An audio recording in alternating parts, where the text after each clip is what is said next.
Hello, my beautiful doves. My name is Mina, and today we're going to be talking about teeth. Specifically, teeth as a fashion statement.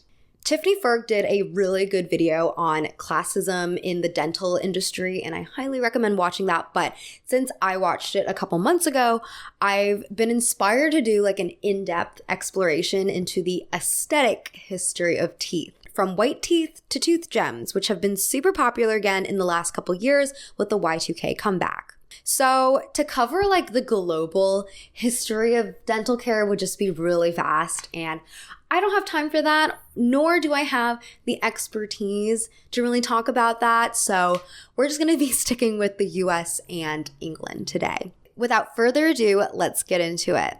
Shiny teeth and me. Our first topic of the day is clean teeth. When did it become so popular to have a pearly white smile? According to The Clean Body by Peter Ward, the universal idea of clean white teeth didn't really take hold until the late 19th century. This is because for a very long time, healthy teeth was very difficult to achieve. Sugar was the main culprit. I'm sure a lot of you history enthusiasts have heard of Queen Elizabeth I's notoriously bad teeth caused by her sugar addiction. In 1597, the French ambassador wrote of her, "Her teeth are very yellow and unequal. Many of them are missing so that one cannot understand her easily when she speaks quickly." A year later, a different visitor thought her teeth were black.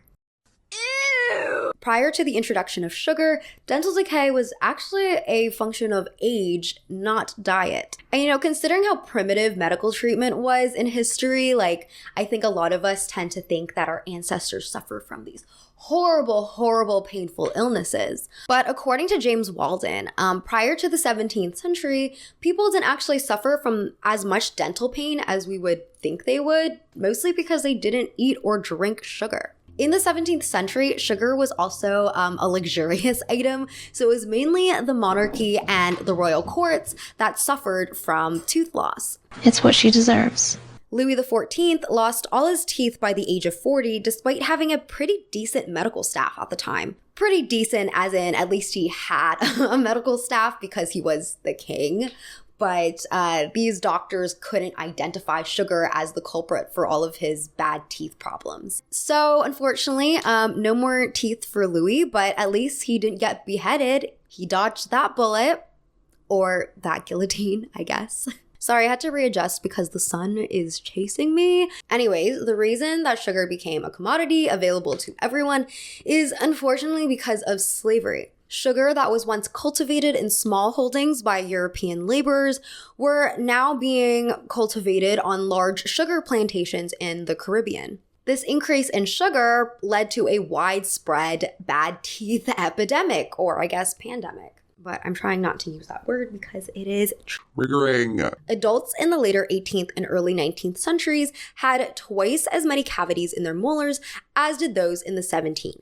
While adults from the mid-19th century onward had 3 times as many. Other than sugar, scurvy, which affected a lot of American colonizers, led to tooth loss as well. And the popular fashion trend from the 15th to the 18th centuries was also to wear this white makeup that was usually made of either tin, bismuth, lead, or mercury. The chronic application of products that contained heavy metals, especially mercury, would lead to death, but also tooth loss, bad breath, and swollen gums. From what I've read, it seems like some doctors kind of caught on that mercury was poisonous to the body. The doctor Antoine Le Camus even wrote in 1754 that the mercury in rouge would cause people to lose their teeth, acquire bad breath, or to have abundant discharges of saliva. But still, others were clearly proponents of mercury because mercury was also used as a syphilis treatment all the way up to the 20th century. So if you had tooth loss, it also signified to the public that you were probably engaging in some immoral behavior because people assumed you had syphilis, which was an STI. By the 19th century, finally, personal hygiene was taking hold in the public consciousness, especially among the rising bourgeoisie who sought to distinguish themselves from the dirty poor people.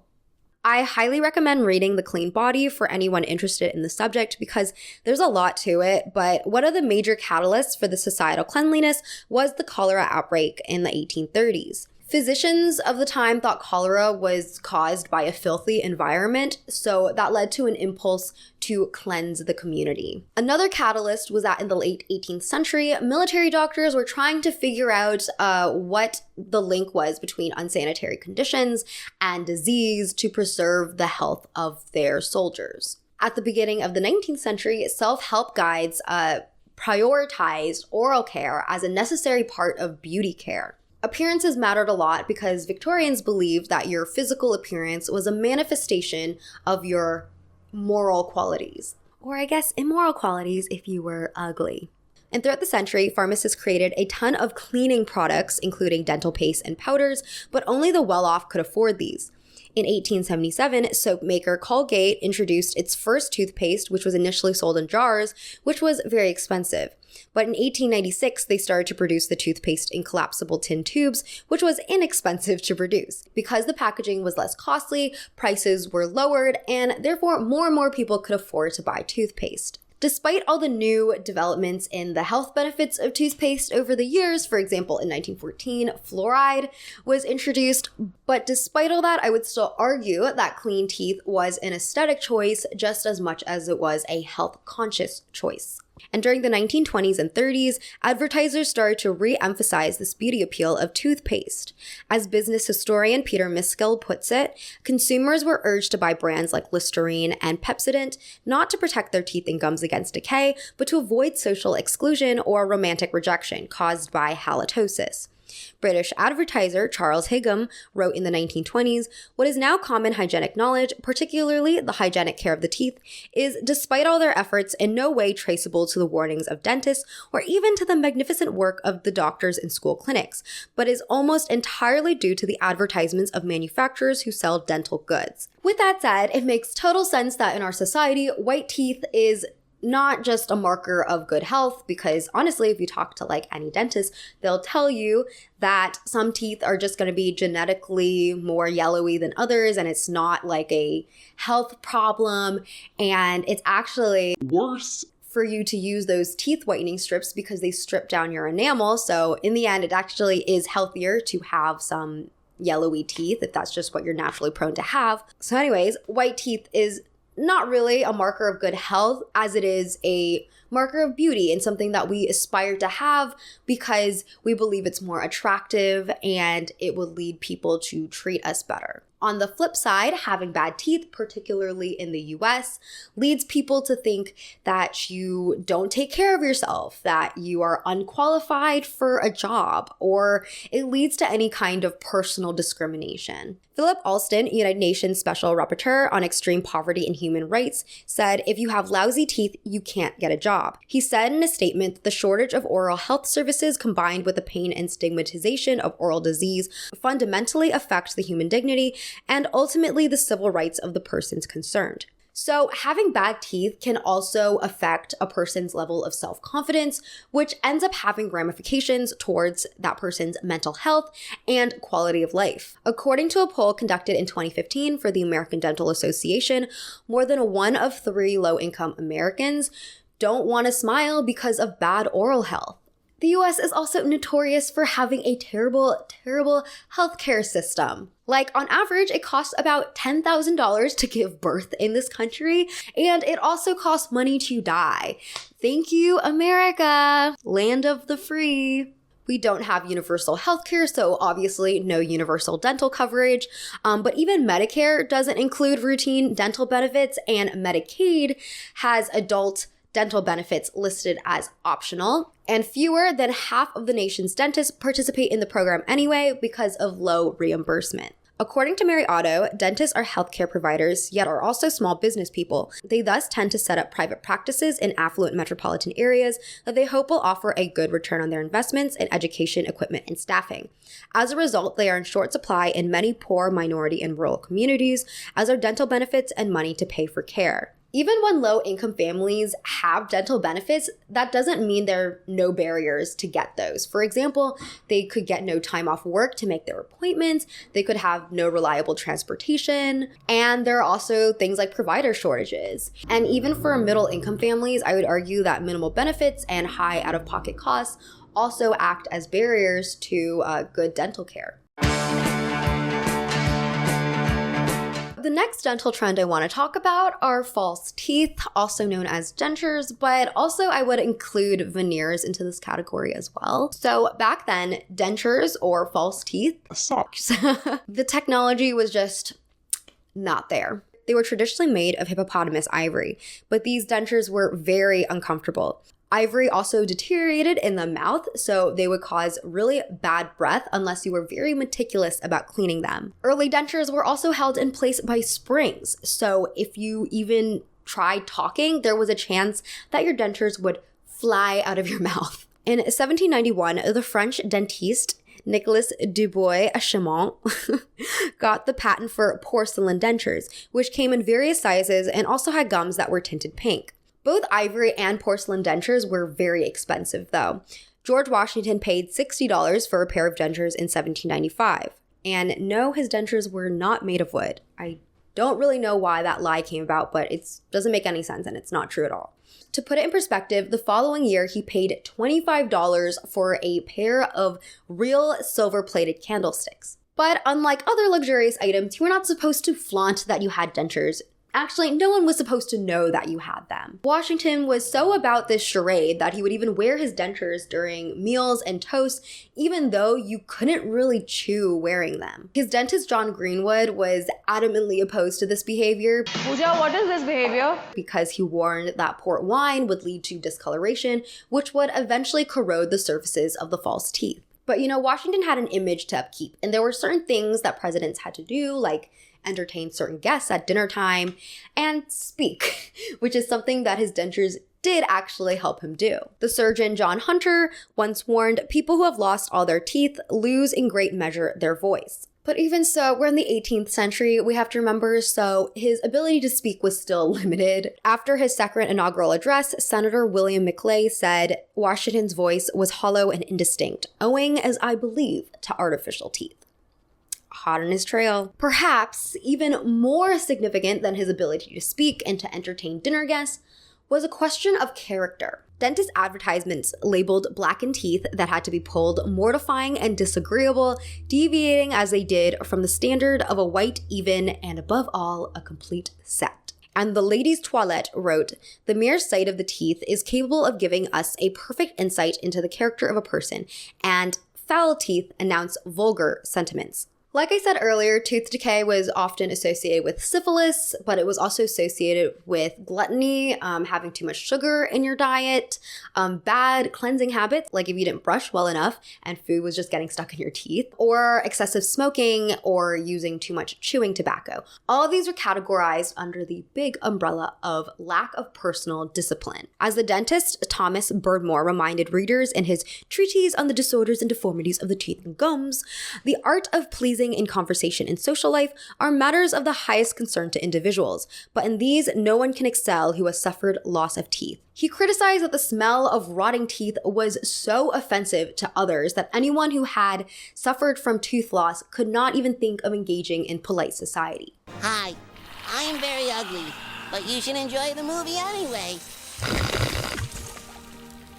So, with all that said, Washington's false teeth reassured people that he was a strong leader, that he would not fall prey to vices and debauchery that could compromise the new republic. Okay, so I had to move again because the sun is chasing me. It's giving amateur hour. I'm sorry, but at least you got the lovely plant back in view. Hi, buddy. Oh, and I totally forgot one thing while I was reshuffling around, but if you had a lot of dough, then you get a set of dentures made of Waterloo teeth, which were teeth taken from corpses. And they wonder why people got sick back then. Waterloo teeth were named after the Battle of Waterloo in 1815 because after that battle, there were about 50,000 dead soldiers who offered a ton of teeth. But there's actually evidence that dentists were putting human teeth in dentures before the Battle of Waterloo. For example, this advertisement from 1792 calls for teeth. By the way, I don't know if I made it clear, Waterloo teeth didn't actually mean you had to have teeth taken from a soldier's corpse, like they were just named that, but it could be any human's teeth. John Hunter also experimented with taking teeth from living donors and transplanting it into the mouths of his rich clientele. And this was moderately successful, but modern examiners believe that he just did a really good job, like shoving the tooth in. That was the science. To get teeth from a living donor, one would also have to extract it using this terrifying device called a tooth key. This cartoon from 1787 by Thomas Rowlandson depicts a dentist yanking teeth out of a poor person for the benefit of his wealthy patrons, notably without anesthetic. Washington also had Waterloo false teeth that were made from the teeth of his enslaved workers. We know this because we have access to his accounting records, and in 1784, Washington offered to pay a number of people for 9 teeth. And this was unfortunately not an unheard of practice. What probably was more unheard of is him offering to pay them. Art historian Jennifer Van Horn put it succinctly, the general would certainly not have been alone as a white Southerner with African Americans' teeth in his mouth. So moving on to the present day, we still have dentures, but we also have veneers, which have taken Hollywood and influencer culture by storm. But the Hollywood fake teeth industry actually started way earlier in the 1930s. After the stock market crash in 1929, Charles Pincus, a young dentist, opened his office on the corner of Hollywood and Vine. After scrutinizing a number of actors' mouths at the movies, he came to realize that his services could be beneficial to the entertainment industry. He wrote, "The camera is cruel in its relentless exposure of the smallest flaw in the mouth. A tooth turned even slightly out of line casts a shadow before it." So Pincus invented a mixture of powdered plastic and porcelain that he then shaped onto snap-on caps. These caps would stay on for a few hours or up to a few days before they needed to be replaced again and were known as Hollywood veneers. Among his clientele were Montgomery Clift, Fanny Brace, Mae West, Joan Crawford, Walt Disney, Judy Garland, and Bob Hope. LA dentist Timothy Gogan, who was a longtime student of Pincus, recalled, "Joan Crawford's new teeth made her lips look fuller, her teeth longer and whiter, and helped give her a femme fatale smile." And on the young starlet Shirley Temple, he said, "You never saw Shirley Temple without hers." Yes, Shirley Temple also had some veneers.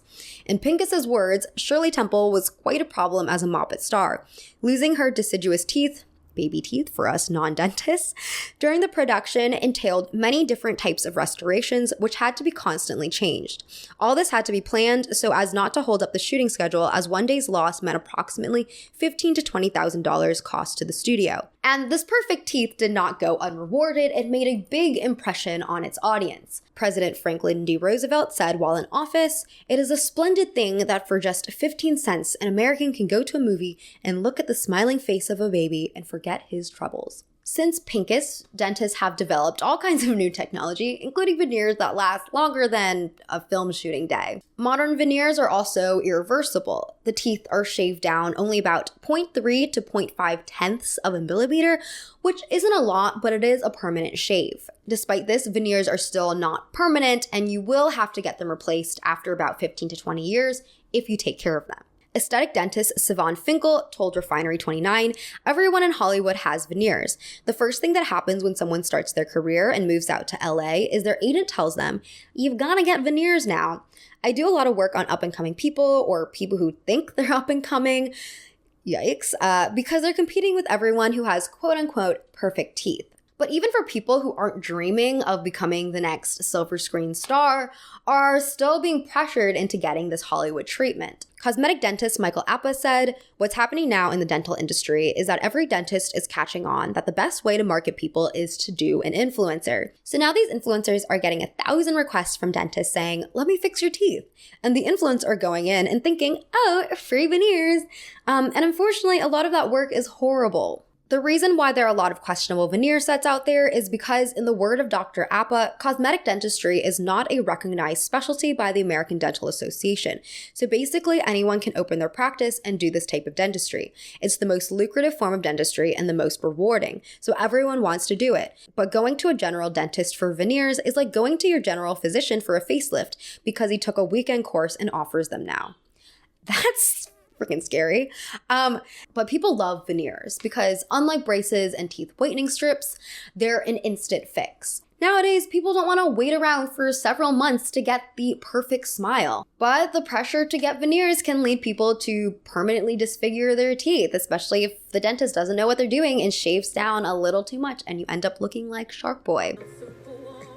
Wow, that really That is a train wreck. That's an absolute train wreck. It never should have been done. I think she went to Turkey to get this done. No one in the US would be able to have their license if they did something like that. That is horrific.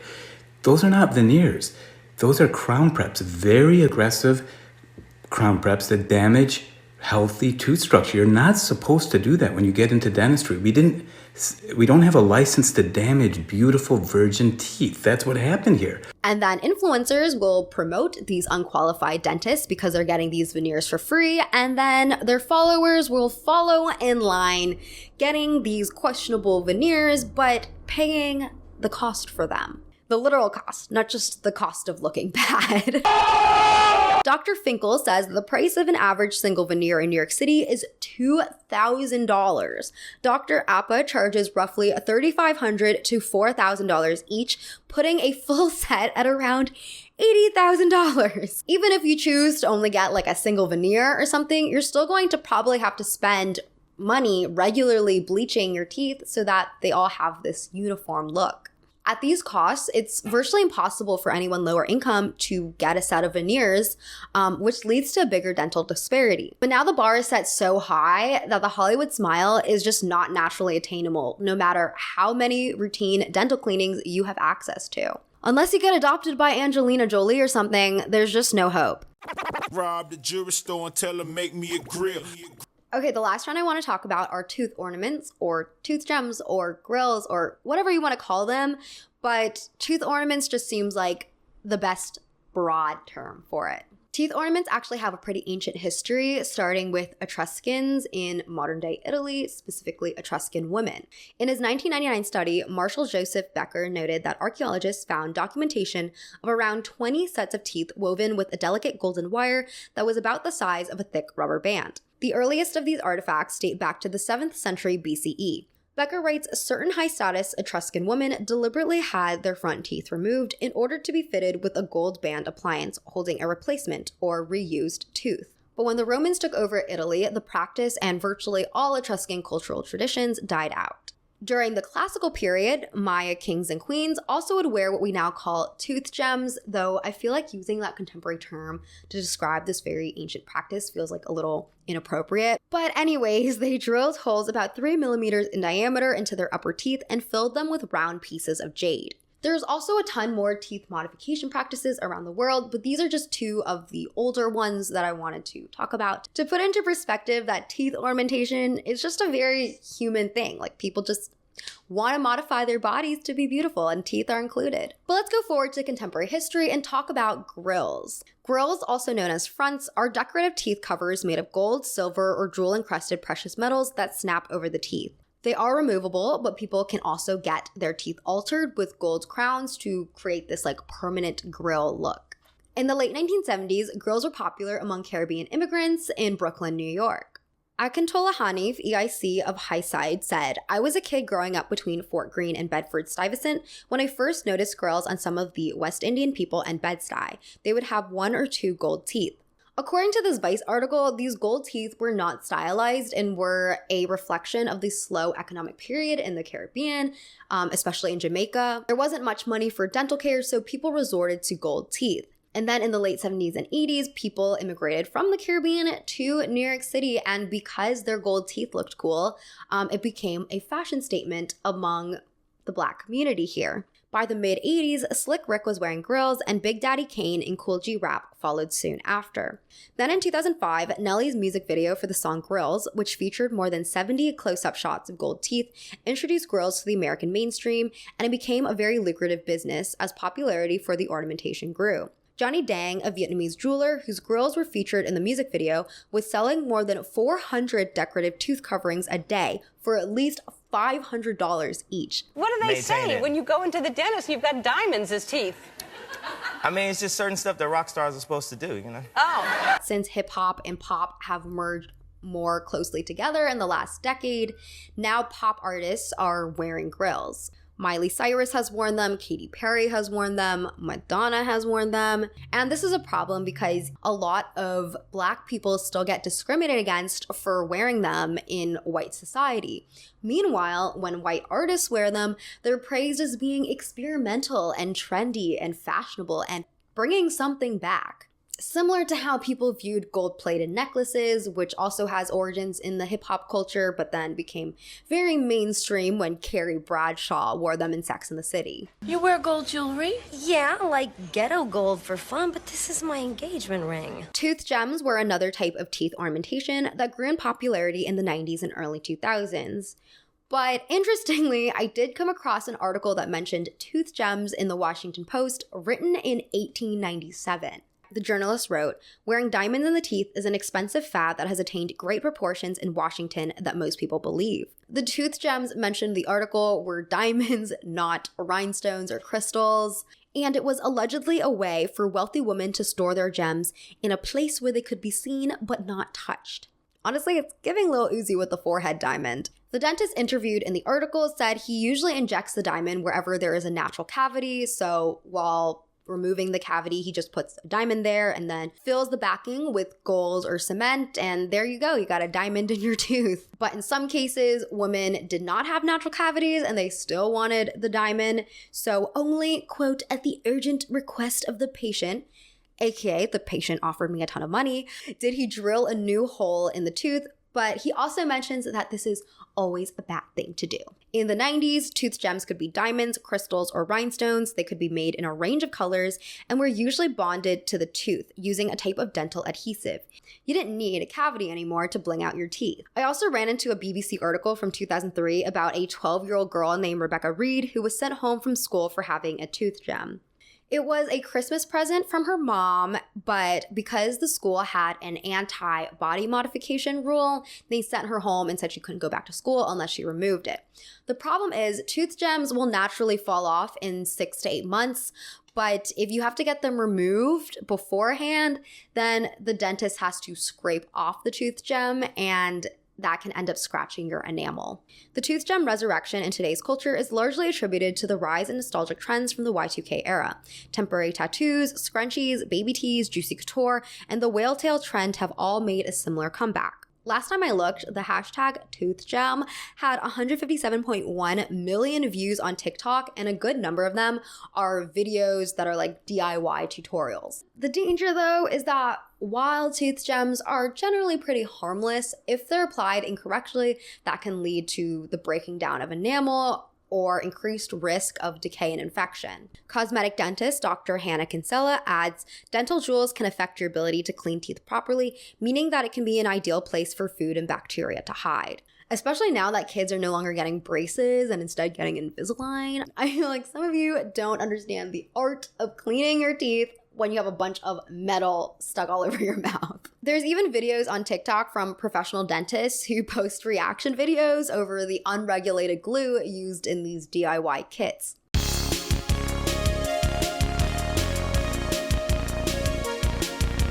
Dude, Gorilla Glue? Come on! Can I go off for a second? There's no way those gems are coming out without ripping out some enamel too. Let's talk about tooth gems. First of all, these DIY kits contain materials that we use in dental offices. That blue stuff, it's phosphoric acid. Imagine what it does to your tissue if it sits there too long. This stuff only needs to be handled by dental professionals. Secondly, tooth gems trap a ton of bacteria around them. Time you see a lot of staining and decay like this. TikToker Kaylee Russell, who posted a tooth gem DIY video, said later, "I've learned nail glue is pretty bad for your teeth.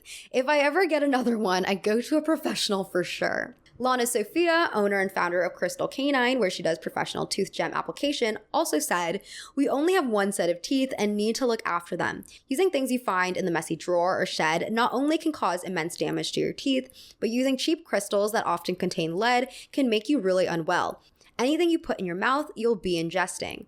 She also added, "I think the most awful thing I see repeatedly is crystals placed way too close to the perimeter of the tooth. If it's too close to the bite, it can cause trauma when you talk and eat, while being too closer on the gum will force the gums to recede.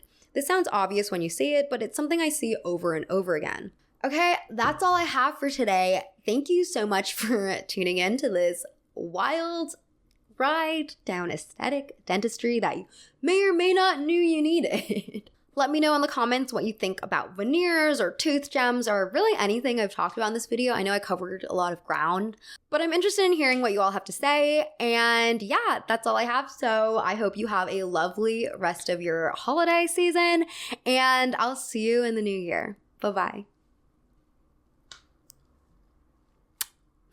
Bye.